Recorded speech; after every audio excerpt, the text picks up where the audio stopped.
Train leaves in 10 minutes. We gotta go.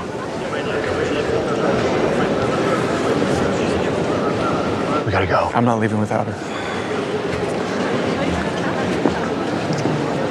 She's gone. You don't know that. I do know that. You're gonna have to start coming to terms with reality. Those things, they were just... If the returns from the seismic charges accurately reflect voids beneath the surface, Billy. She could have found a space to shelter it. Stop!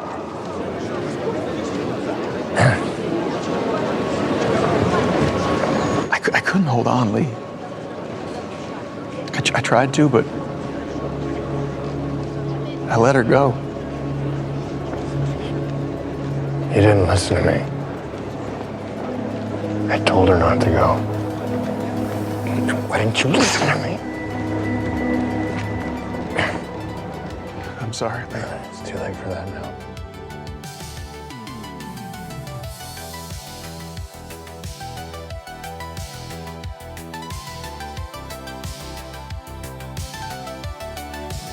Hey, Kaiju fans and Podcastica listeners. Welcome back to the show. I'm Mark. And I'm Dimitri. And this is going to be a spoiler-full podcast about Monarch Season 2, Episode 9, entitled Ends of the Earth. Monarch had the team head to Skull Island. Kei tries to reason with Kentaro and stop Isabel. Shaw and Keiko search for Billy's long-lost rift. Yeah. And overall thoughts. What were your thoughts about this? Because this is going back almost to the movie of Kong Skull Island, or even in between that point, from the 60s into the 70s at this point. So we were left off at that point where they're picking up information about Billy, and Monarch's trying to help them while they tracking Apex at this point, or Isabel's quote unquote Apex, and what they're planning on doing. So what were your overall thoughts? Did you find this episode intriguing, or do you think we're going to get more in the next episode, which is going to be probably the finale? Yep, definitely going to get more in terms of monster action in the last episode. Overall, for this episode, I think my initial thoughts was, hey, we are getting some of the side of the grief and anger that some people would have after a tragedy, where it's like anger at everything, and then being so desperate to get what they lost, no matter the ways to get it back. And I both love and hate it. I love how we get in it because it's like a realistic side of like grief, of wanting to like get the thing back, because we all have that after we lost someone. It's like, I wish you could go back. I wish I could go back to stop it from happening. And it's like, yeah, you realistic ones, but at the same time, I want to strangle. But at the same time, with me being a viewer and pretty much already knowing where it was gonna go, I want to strangle Kentaro because of that. Well, there's also the elephant in the room. I mentioned it a while ago about how Axis Mundai could be utilized for like a time machine. Yeah. And that is what Isabel's thought was to contain people in a certain point, stop and halt time, and then come back at a later point in life. And you could be there for a week and it would be 10 years later or something like that. And she's trying to utilize that and capitalize that as like a business opportunity. And that literally sums up what the whole situation is what she's doing with Apex's like their technology and their credibility within the universe. And that is where it lies. And, we don't know where this lies because right now it's what, 2017, 2019 at Yes. this point. 2017. And we're already now in 2026. So obviously some of this stuff did not happen. So something's going to happen in the meantime of the show where they're going to have to stop it. Monarch or Apex will stop it at a certain point. But we get a lot within the story itself because Kei actually gets information about Billy within that time. We see that it's Grand Central Station that is Kong Skull Island. Mm-hmm. And he was there for a point. Do we get to see Billy at a later point at the end of the season? Does Kei get to see him? But within the episode, we get the whole Randa issue of Randa's being against Randa at that point. Yeah. And Shaw is trying to help Keiko and kind of figure out what the situation is. Do we get Keiko and Shaw in the films later on? And that would be really cool if we do.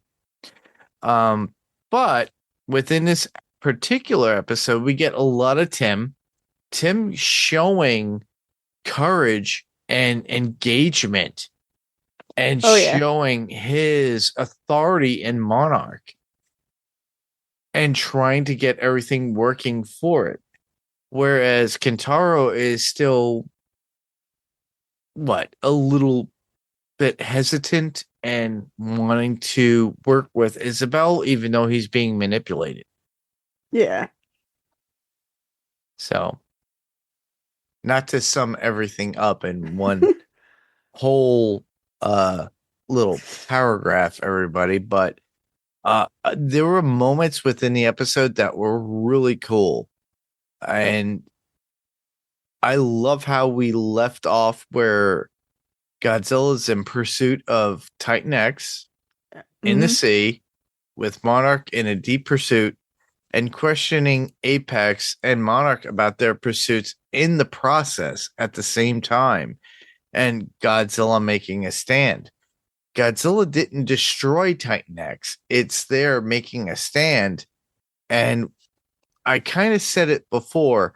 It's like the Gen X parent that just says, grabs Titan X and throws it to Axis Mundai, or you have to go here. Yeah. And and honestly, like I stated, the way it was is parenting issues.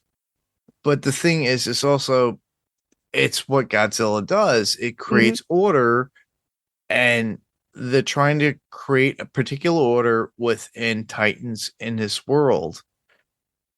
And Godzilla knows that Titan X doesn't belong here in this world and needs to go back into Axis Mundai. So Godzilla is trying to push it back into Axis Mundai. But the Titan was just waiting, and Titan X knows that they have to move back. Godzilla won't destroy the Titan. They just want to make sure that they get back to Axis Mundai. And that's the whole thing. I hate sounding redundant and keep saying the same thing over and over again. But the thing is that that's what Godzilla does. It creates order out of chaos of what's going on within these Titans. Yeah. And now we have the group between Apex and Monarch, both working opposites of one another of what they want to do. We already know that Isabel wants to utilize this force to utilize that Axis Mundai as a time machine for people. Do you get that feeling too? Of like Yes. they Yes. want to use it as a time machine, and Yes, Isabel, like, oh, I mean, she didn't say, no, or not when Kate, confronted her saying, like, oh, you want to use, Axis Monday for your own personal time machine, and Isabel was like, j, like, did it, I refute that, so, like, lovely. But, uh, uh, I love like not to go back, but I love Good. Godzilla in the beginning. Yeah.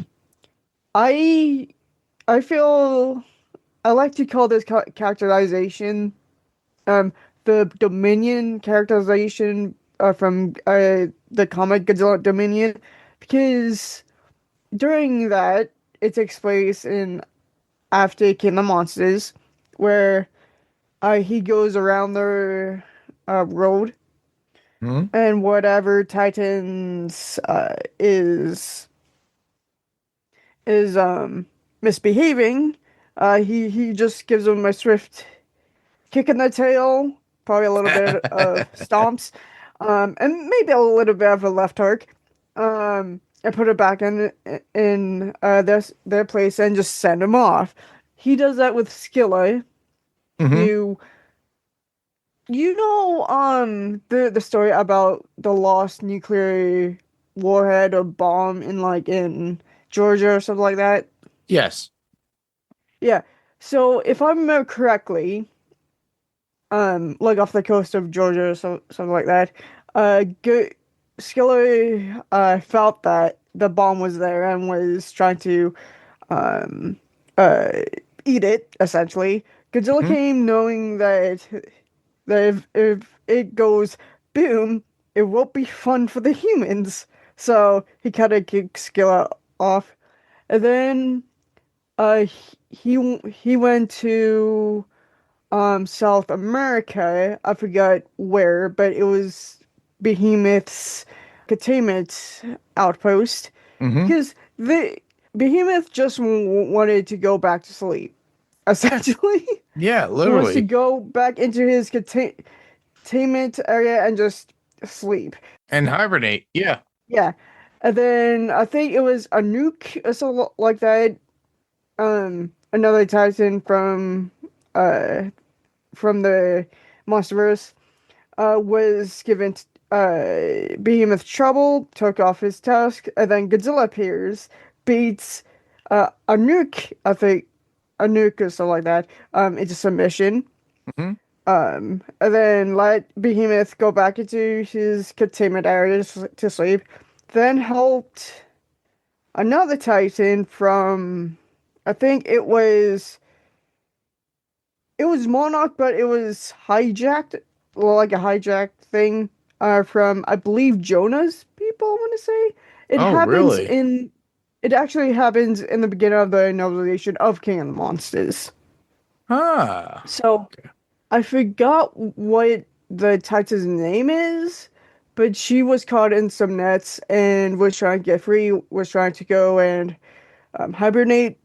So Godzilla came, freed her, and let her go off to hibernate again. So, Yeah. Well, uh, basically, still, Godzilla's been yeah, like consolidating a lot of the Titans at this point yeah, and and putting them Musax in their is, place. yeah, yeah, Musax is no different because Godzilla uh, realized that it was probably way too early for her to come up to the surface, Mm-hmm. and was obviously very lost. So he did sort of try to beat her into submission after she got aggressive, f- to protect her egg. But after that, he just makes sure she goes back to Skull Island and on her way home and just dipped. Yeah, trying to get Titan X back to where they need to be. and pretty much how Godzilla is bringing into the Titans that are on the Earth in getting them back to Axis Mundai, so that way they're not on the surface world. That's the whole point. They want, like, Godzilla is moderating what's going on in the surface world. And the surface world at this point thinks, oh, Godzilla's a threat. No, Godzilla's not a threat. Same thing with Kong. Kong is trying to be structural within Skull Island. But the thing is that Skull Island, as we know from this particular episode, yes, spoilers, everybody, it's Grand Central Station. That's where everything leads to, with all this, like, points of access, as I should say. Axis Mundai, or access points from Axis Mundai. And we do get that within the episode. We still get the issues of Kentaro and Kate, of where they stand and how they're working out where they stand. Yeah. What they're doing. Yeah, I like how they're sort of like decides of the same coin that got a little bit flipped. But now, in terms of grief with losing their dad, Kate's the one that feels the most guilty, but accepts what happened. Kentaro does accept what happened and wanted to bring him back if it doesn't work, or if it does work, then it would just change a lot of things that we don't know. Yeah. And make a completely new thing that in like 2 episodes ago or something like that. 3, 2, I don't know. Shaw was like, you know what? No, wait, it was Suzuki's like, actually, Shaw, maybe you shouldn't let past you save past Keiko just yet. Yeah, exactly. You don't know what would happen. So it's like, so I really see those two being two sides of, like, Keiko and Kentaro being 2 sides of the same coin, just flipped. Kind of the yin and yang that I talked about last episode of podcast. Yeah, they are completely opposite of what they used to be. And we got Kei and Shaw working together and divulging and going old school and reading Billy's notes, and then figuring everything out within Skull Island and realizing that everything leads to, all the roads lead to Skull Island. Yeah, then with the boneyard, finally seeing that again. A small part of it. Yeah, we get to see something that came from Kong Skull Island, the movie. And the battle scene, and where supposedly, Billy had died at that point. She sees his camera. Somehow his camera survived with moderate damage. I would have thought that thing was at least partially mounted. Yeah, exactly. But hey, maybe he had 2 cameras there. Who knows? Who knows? We don't know. Yeah, and then I figured out that it was the central station of the Axis Mundai, quote unquote subway system. Mm-hmm. With and the note that Billy left in several places with every drops he's done. Yeah. From different points in different time periods. Like, what was it? Loch Ness Monster area? Yeah, Loch Ness, Papua New Guinea, Kazakhstan. He went back there. 1971 at certain point too, which was like, wow. At 73. in 73 too, where we know that he was there on Kong Skull Island. So it's like, is he really gone? Is he really gone? Will we see John Goodman come back? Yeah, imagine if that was the twist, either in like a flashback or just It'd be or just amazing if it's like a photograph. twist, and then we get him and Kurt Russell in one scene with our character who plays Keiko in one scene, and her seeing him as an older Billy Randa from 1973. And, I've said this because literally what we got was a flashback from 1970, 1971. You could see Billy was a little bit hefty. Yeah. I think they were trying to get him to look more like John Goodman in that one. I think so too. And I would not put it past that we do get a John Goodman. And if John Goodman comes back, I'll be so happy. I'll be like, oh my God, he came back. Yes, awesome.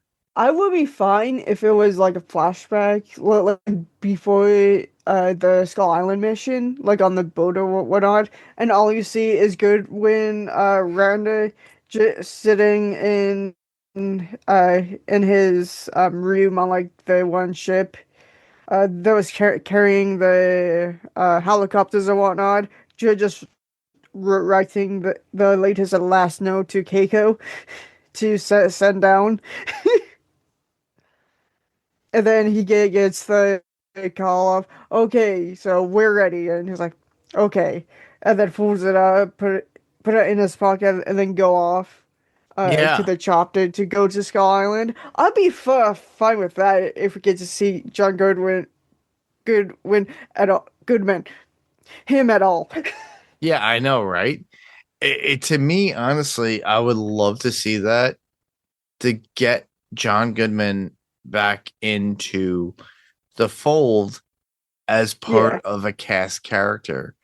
All we got from him was literally, if you think about it, was season 1, episode 1, and that was it. Yeah. And that was long after Kong Skull Island from when did it come out? Like 2017? 2017. Yeah, 2017, which is hilarious. And I'm like, oh my God. So 2017 in Universe 2017. Well, the thing is also, if you think about it, Keiko had lived down there for how many years?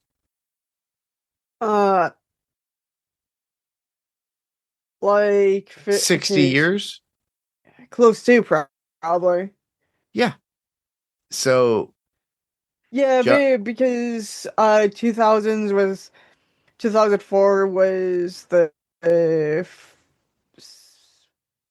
50th, and then 2014 was I believe the 60th, and then 2024 was the 70th. Yeah. So I think around 60-something years, or close to 60-something years. Yeah. And I wouldn't put it past, because time does halt for people. Mm-hmm. It did it for Lee Shaw at a certain point, and it halted his aging. Keiko was halted at that point from 1958 all the way until this time. Now she's a grandma to Kentaro and Kate, and she looks like she did when she left. Mm-hmm. And the same thing could literally happen for Billy Randa at this point in 1973, if he gets trapped in something and he didn't get eaten or whatever by a kaiju. That would be a really interesting what if story someone should do. I would love to see it, and I would love to hear it. I would love especially in the yeah, especially in the context of the things we now know about his character. Yeah, because he's left a lot. He left a lot of diaries, a lot of maps, a lot of information. And we already knew that from Kong Skull Island back in 2017 when we saw that movie. And then all we saw after that was the first episode of Monarch that came out like, what, 3 years ago? So the first season. So it's a possibility that he could still be alive. I think it's a possibility. And I'm an advocate for this. Not for the fact that I want to see John Goodman, but I think Billy's story is not done yet. And I think if they do end this show, or they end a specific season, Shaw will exit, whereas Billy will come back. And I think that is more important to remember and think about. Yeah. But I think that will be a whole Keiko and Billy story at that point. Because we've had a Keiko and Shaw story at this point. I wouldn't be surprised if next season we have a whole Keiko and Shaw story. And then it leads into where we see Shaw exit and then Billy come in. And I would love to see that. And I would love to see what had happened to Billy at that time in 1973 when during that possible demise and he comes back. Imagine after the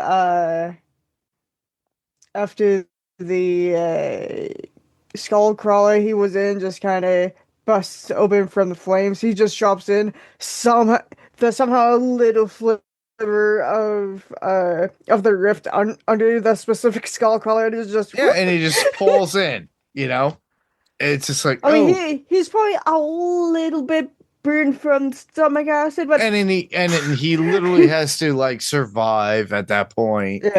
And you know, Axis Mundai, and what am I doing here? And then he has all the people. Well, to think about it too. We already know everything else from the last Godzilla X Kong movie. The people. Maybe those people had taken care of him. And that's a possibility. He learned their language, was able to learn everything about this. Very much like how I'm forgetting the actor's name. From Kong Skull Island, the crazy guy who loves the Cubs. Yeah, the Cubbies. I know it's his J.C. Riley, I think it was. Yeah. Marlowe, I believe his name is exactly. That's his name was Marlowe. So they could take him into their, they could take Billy into their world, and then he learns their language, and he becomes some sort of, not deity, but somebody who is in charge, and he learns their ways, but can't get out because he knows the real world. I wouldn't put it past the writers to be like, oh, here we go. I mean, Billy Randa is alive. He's a little bit scarred, and yeah. It would be a very like interesting thing for them to see, and just have it be the whole death fake out to the extreme somehow.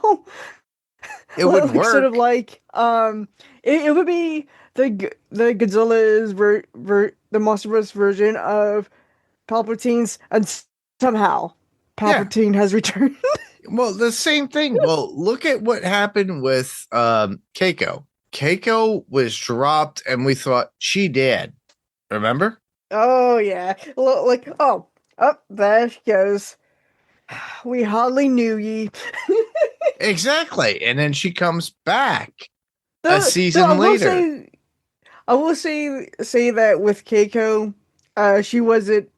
She just fell. She wasn't eaten like Billy was. But hey, at this point, it's 100%. You have to suspend your disbelief. Yeah, and it's Yeah. 100% a Godzilla property now, just like the MonsterVerse movies.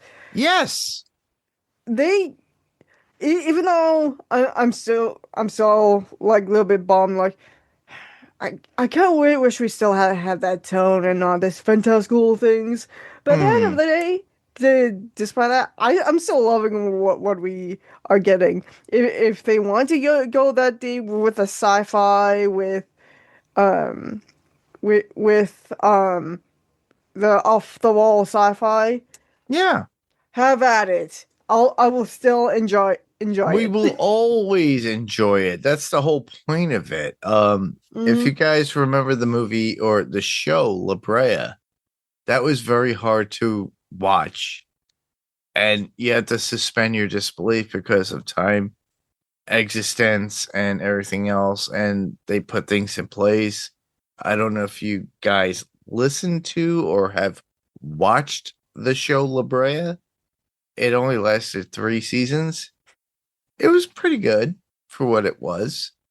We'll probably get something similar to that with the new movie with Ewan McGregor and Anne Hathaway pretty much soon. What's the movie that I'm talking about? Um, I I think if I remember correctly, it Hmm. might be that one. I think it was the one dinosaur one that's coming out.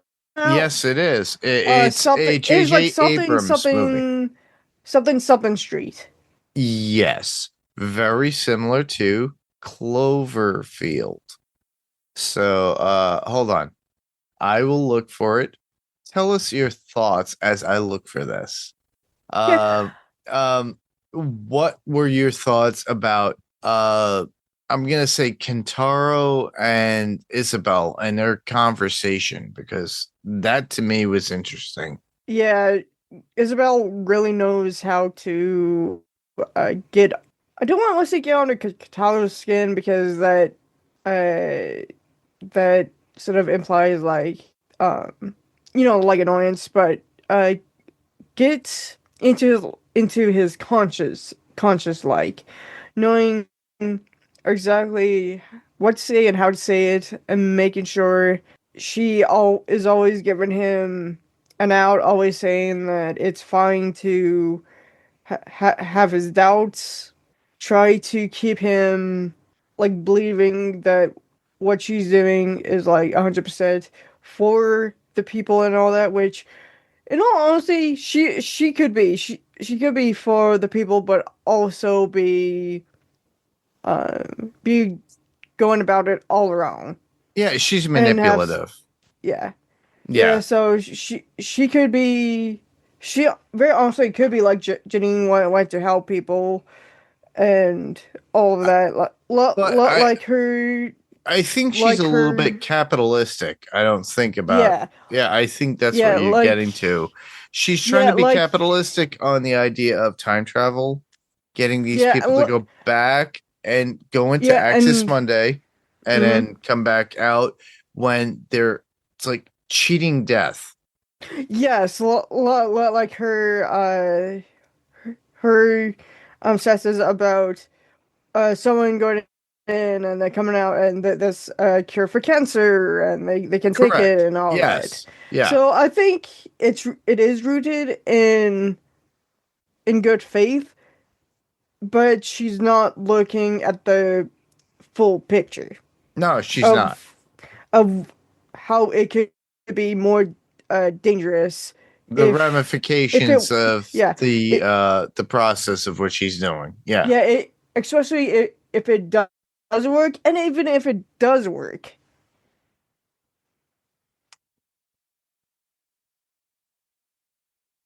If it does work, then well, she had done her due diligence, but it could Things will- backfire. Oh yeah. Yeah, as it always does. All right, the movie that I was looking for was The End of Oak Street, which is going to be coming out in later 2026. There a lot of people are attributing this to Cloverfield, which I'm a huge fan of, the original Cloverfield movie. 10 Cloverfield Lane, which had Mary Elizabeth Winstead, as well as, of all people, John Goodman. And I'm a huge fan of those particular films. They did have another movie that went directly to Netflix that was attributed to Cloverfield. Yeah, that would be Paradox. Yeah, Cloverfield Paradox, which was like funny because I used to be in like this Discord server, and when it dropped, we didn't realize until someone said about it. Like, wait, did it drop? Yeah, it. I'm looking right now. It did drop. I literally watched it right after the Super Bowl, and I watched it on Netflix. And yeah, well, we did like a watch along. All right, funnily enough, and we like watched the entire thing, and then we spent like an hour or two just theorizing, like, oh, so could be that the two parent kaiju could be in the timeline where the main guy from this movie comes from, and then the baby could go in, and then the baby just popped into the timeline of where it did in the mid 2000s. We just kept going with that. There could be so many theories when it comes to Cloverfield, which honestly, the only people that would know about this are J.J. Abrams and the guys who wrote the film. Yeah. The film series. Originally, at one point, there was another film that was speculated as being part of Overlord. Yeah, it was another Cloverfield movie that was in World War II, I believe. Yep, and then I think they scrapped that. It just made it its own thing, I want to say. It made it individuality, which is fine. But with Paradox, they actually showed the monster at the very end. You know, a large monster coming out of the atmosphere of the original Cloverfield monster. But the mama. Yeah, I know, right? The mama. And on top of that, 10 Cloverfield Lane was more alien based, which understandably is kind of affiliated with it. Yeah, I think that also takes place in another timeline, if I remember correctly. I think this stems in like timeline based. Yeah. For J.J. Abrams to actually work that out, honestly, it's gonna take a lot. So yeah, and I do know that he wanted Cloverfield series franchise to be more like the X-Files. Yes. Which sort of a miss most of the time, sadly. Yeah, it is a hit or miss, and I do understand that. Very much almost like what we get with Monarch right now, because everything is right now because the way Shaw actually manipulated a couple of episodes ago, we talked about it with string theory. He's already manipulating the timeline, so we already have divergent, realms at this point. Yeah, and then that divergence comes from him talking to himself. Exactly. And so that could be a timeline where Shaw does ignore his older version and just went to exactly and helped Keiko, and she gets back home. The same time that Shaw came home and met her son sooner, and adult son sooner, and all that. Yeah. I done right. I'm like big on like alternate timelines and universes, as long as it's done right. Yeah. And it's shown like its own run, sort of. Like not to bring Power Rangers up, but we Yeah. have the main line of Power Rangers series, which is Mighty Morphin to Cosmic Fury, but in between some of the seasons, we have seasons that is from alternate universes, like RPM, which is a Correct. post-apocalyptic universe. And then Dino Charge, which actually starts off as a part of, as I like to call it, Earth Prime, because they have universes be called like Earth 1, Earth 118, Earth 1 2, Earth 198, so on and so forth. So I like to call the timeline we see the most of as Earth Prime. Yeah. And pretty much Dino Charge was a part of that, but then they had to go back in time to save the Earth, and now in this own timeline that they have, the dinosaurs are alive and well in present day. And I mean, I even dabbled in different timeline stuff in Power Rangers. Like, for example, I have an idea of like the Psycho Rangers. For people who don't know, not to go on a ramble. But the Psycho Rangers, which is essentially evil rangers that Astronomer created.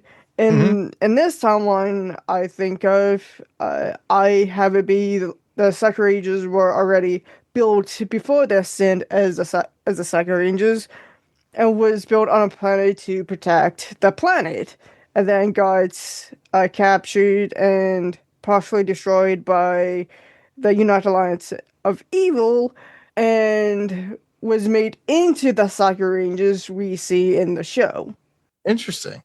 So you're really saying the possibility is like endless with timelines. Well, I think we're really concentrating within the show for Monarch right now is the prime directive, the prime timeline. And that's where we're playing at, especially well within Legendary as well as Apple TV Plus. So I think a lot of what we're getting now is what's going to be affecting into the Legendary universe. Though with Kaiju news later on, there's going to be more of a shared universe within the Toho universe, as we know. Oh yeah. Yeah, we'll talk about that a little bit later. But within this universe, we literally get Keiko and Shaw working together, working with older structures with Billy's maps and everything else, finding his tracers, everything that leads to Skull Island, and his literal message in a bottle to her. Yeah, to Keiko. And it showed his never-ending love all the way up until the end, up until 1973. Literally. That's what makes me think that we're going to get that whole Billy Randa comeback.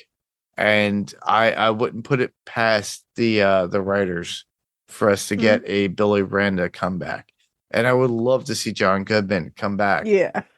Even though the actor who plays Billy Randa in the 50s all the way into the 60s, into the 70s, he's not the same character.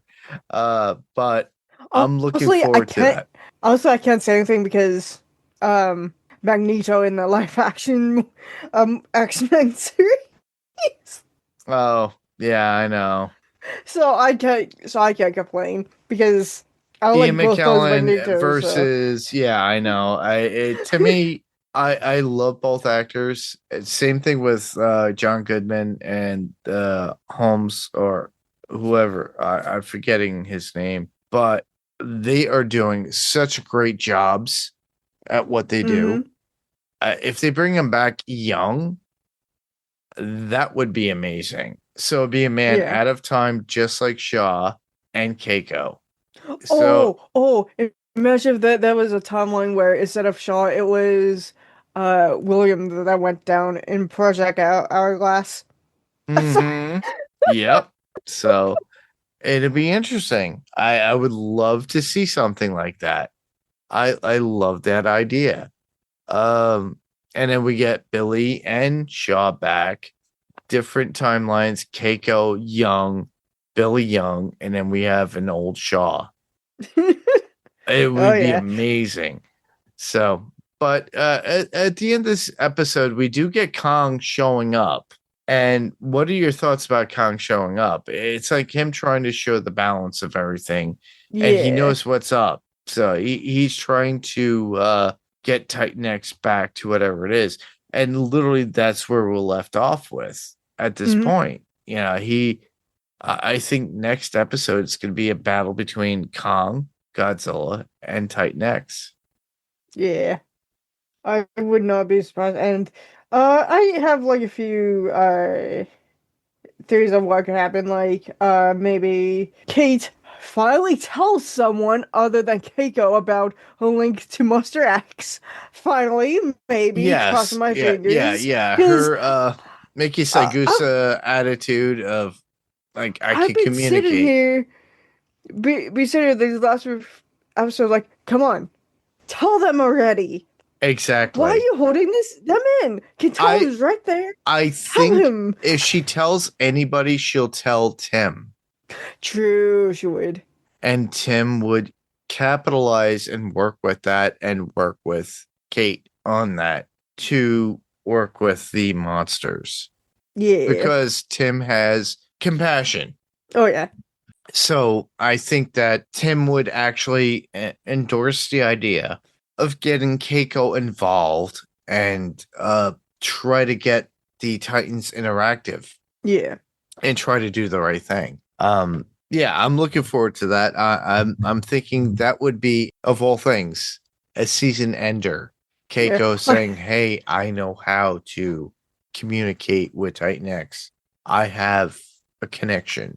And that could also lead to like if like Apex is listening in to like Kate saying that and whatnot, I can see them go like, maybe that's what we're missing.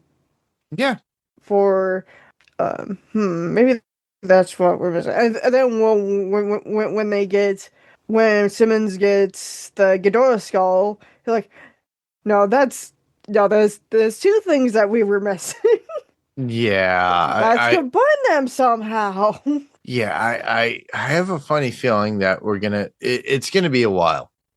I think the last episode will leave us on a cliffhanger with a monster or a Titan, and it's gonna be like either damaging, bringing us closer to what we need for Monarch to do what it needs to do.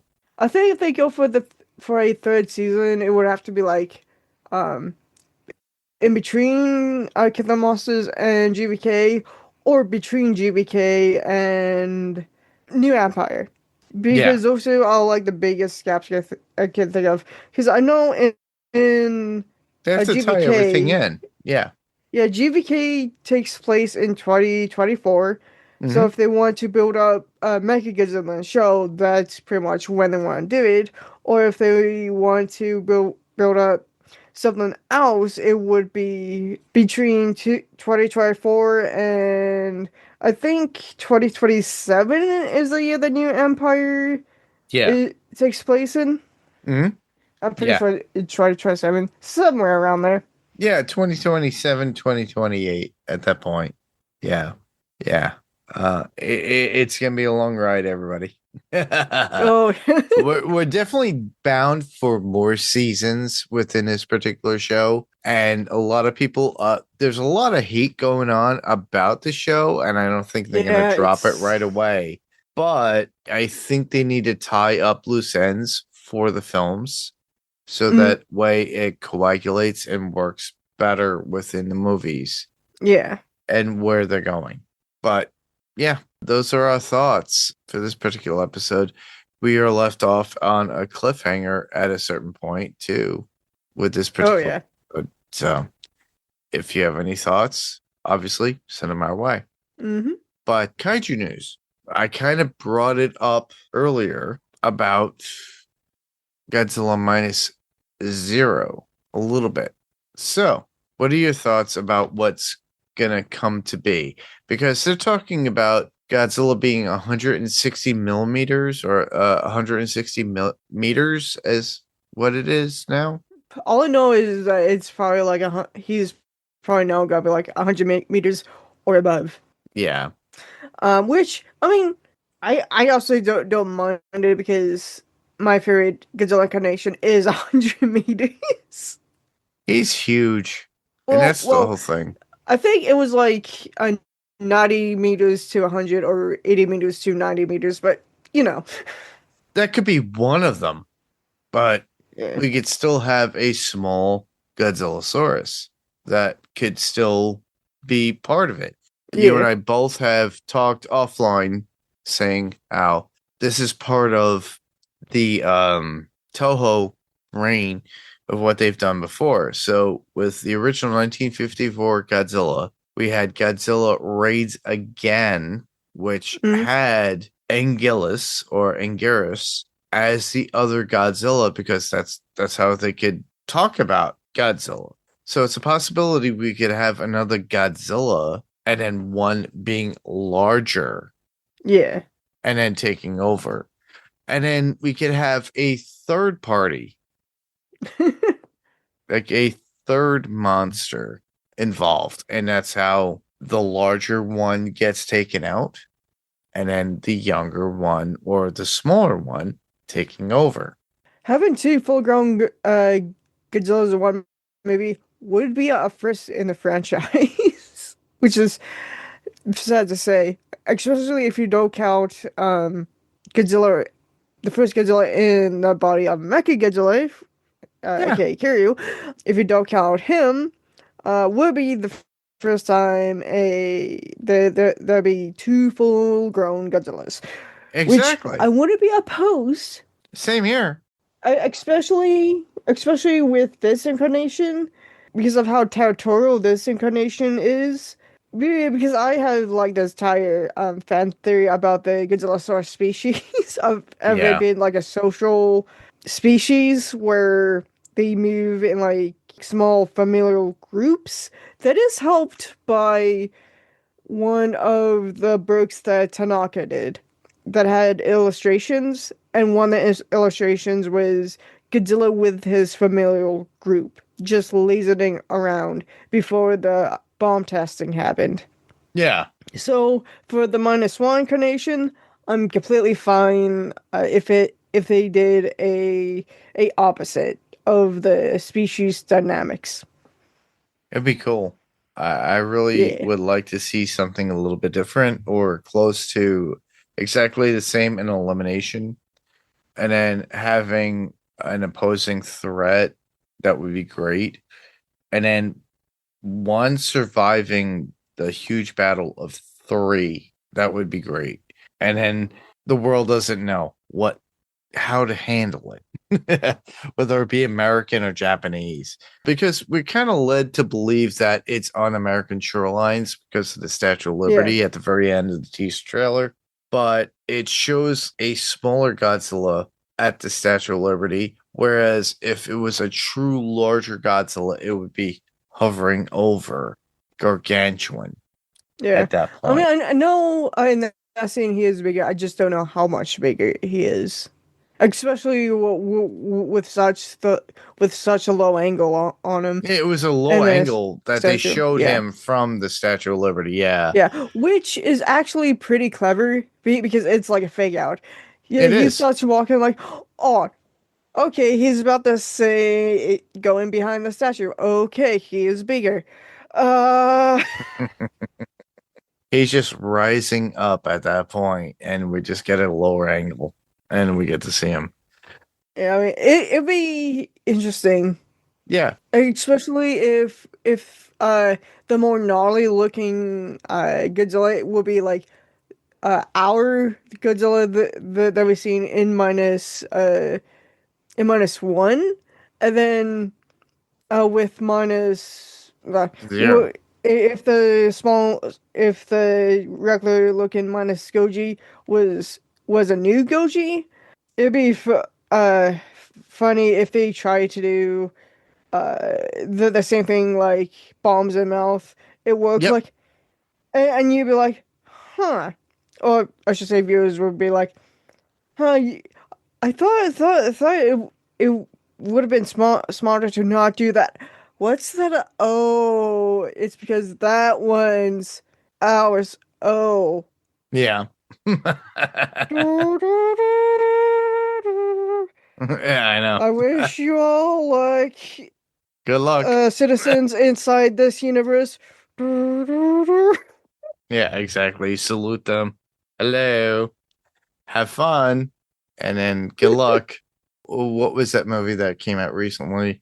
Have fun, good luck, don't die. And that's literally what's going to happen within this Godzilla film.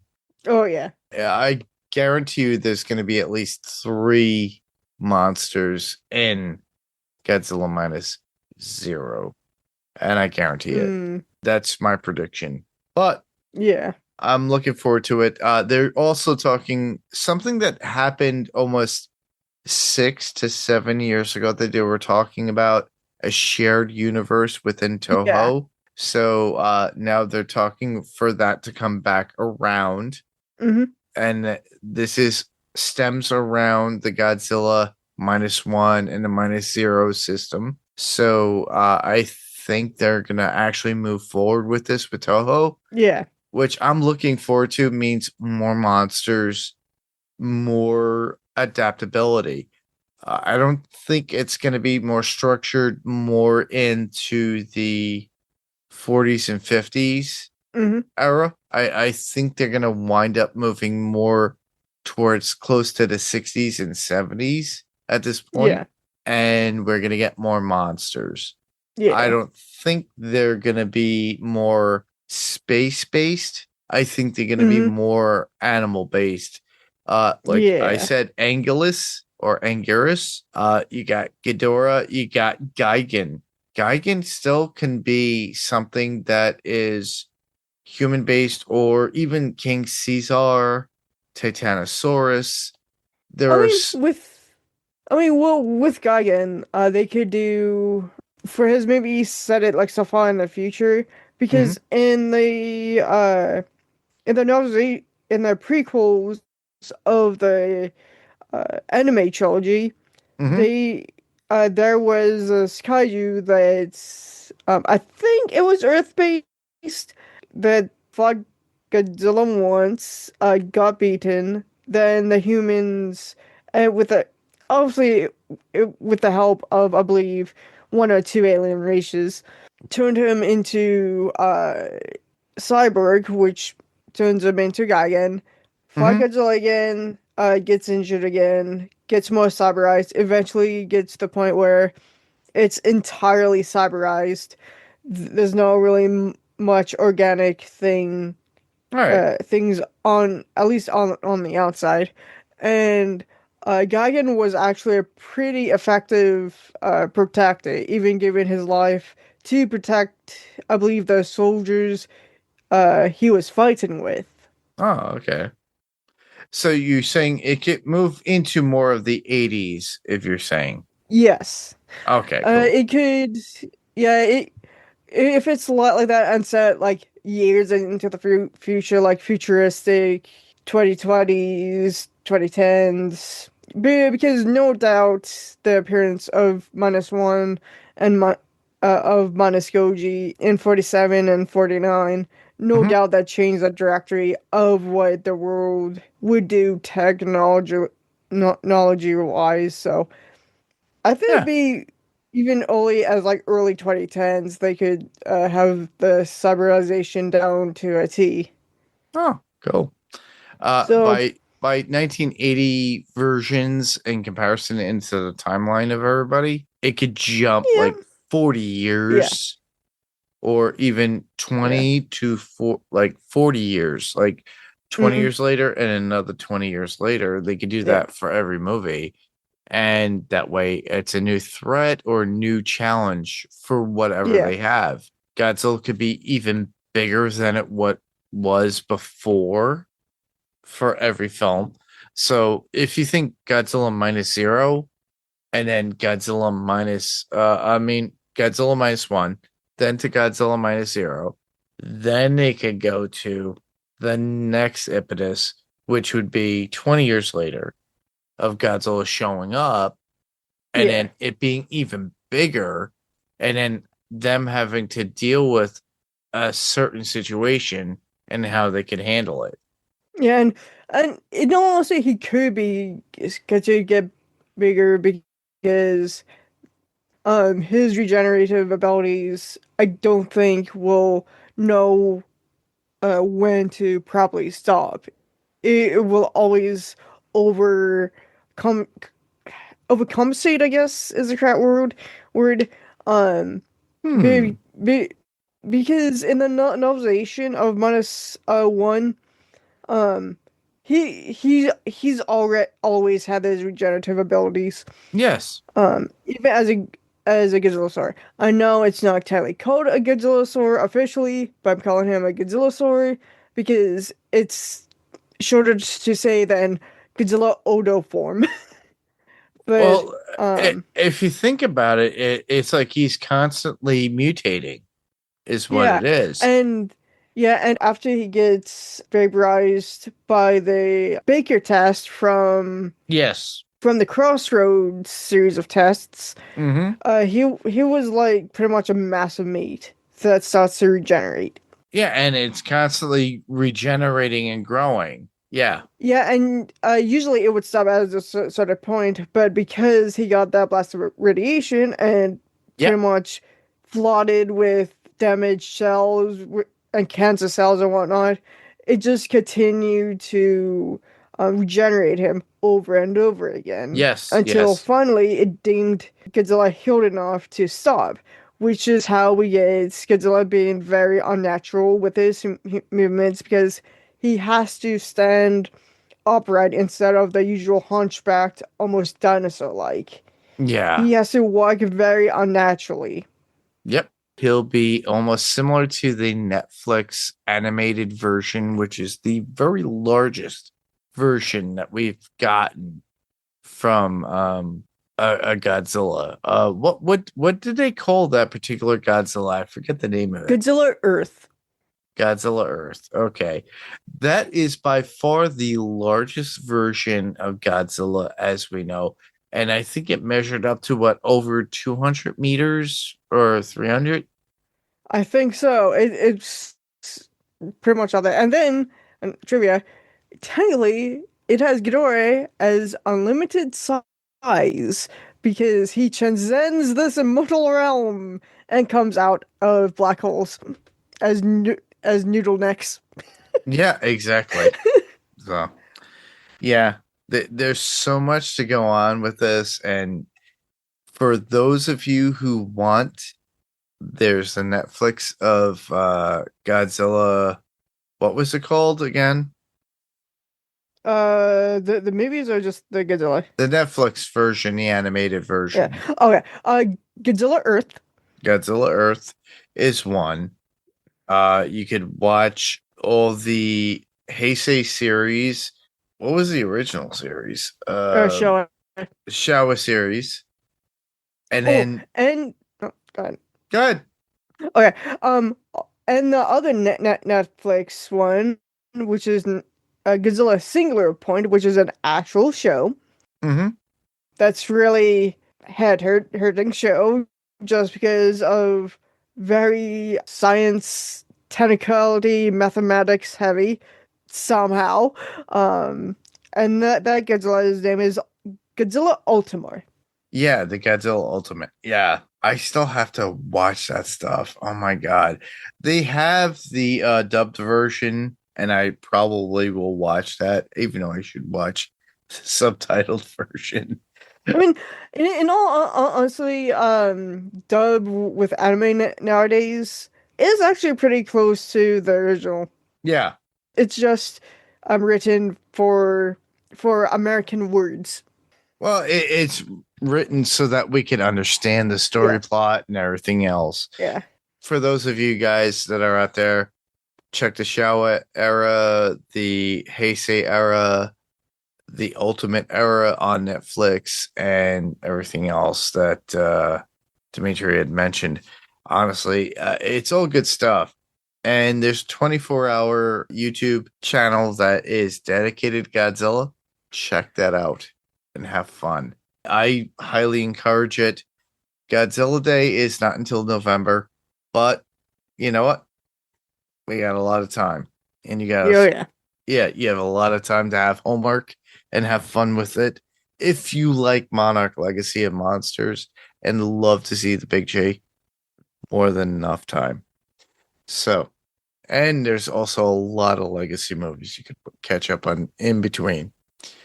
So, we kind of brought you up to speed of what's going on with Kaiju news.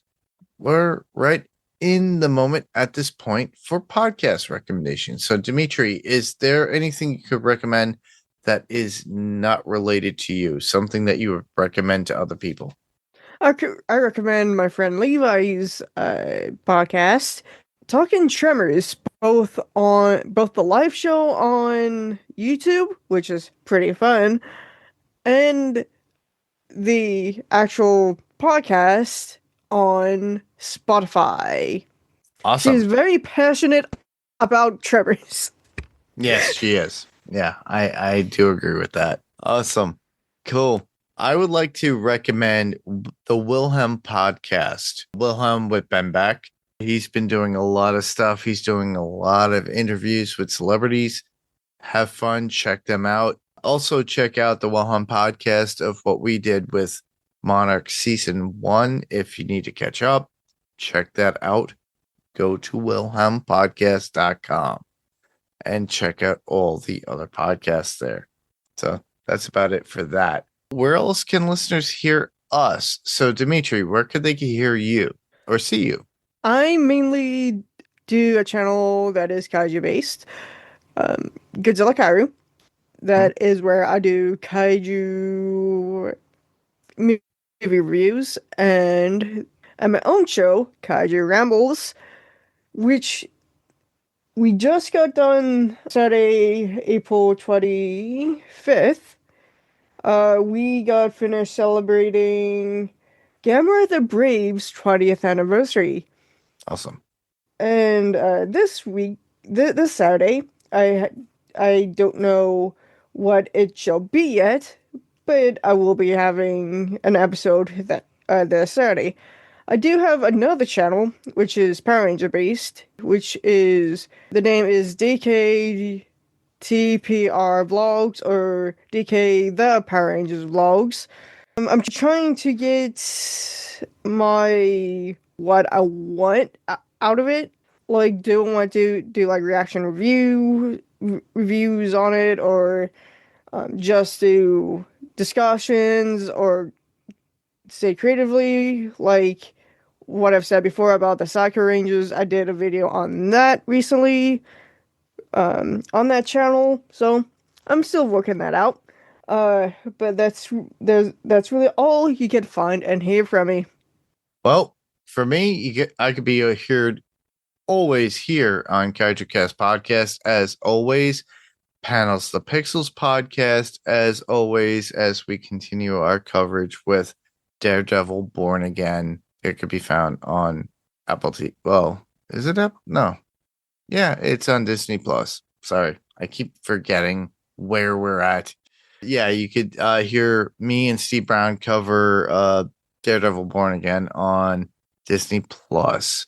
not on Disney Plus, but obviously our coverage for it. And then you could hear me on Cast on Podcastica. You could also hear me on my other podcast, Adrenaline Cinema Podcast, as well. Just recently, we recorded, of all things, The Wraith, 1986. So my friend Frank Rodriguez and I have broke down our thoughts, our ideas, and everything about the movie The Wraith from 1986 with Charlie Sheen, Sherilyn Fenn.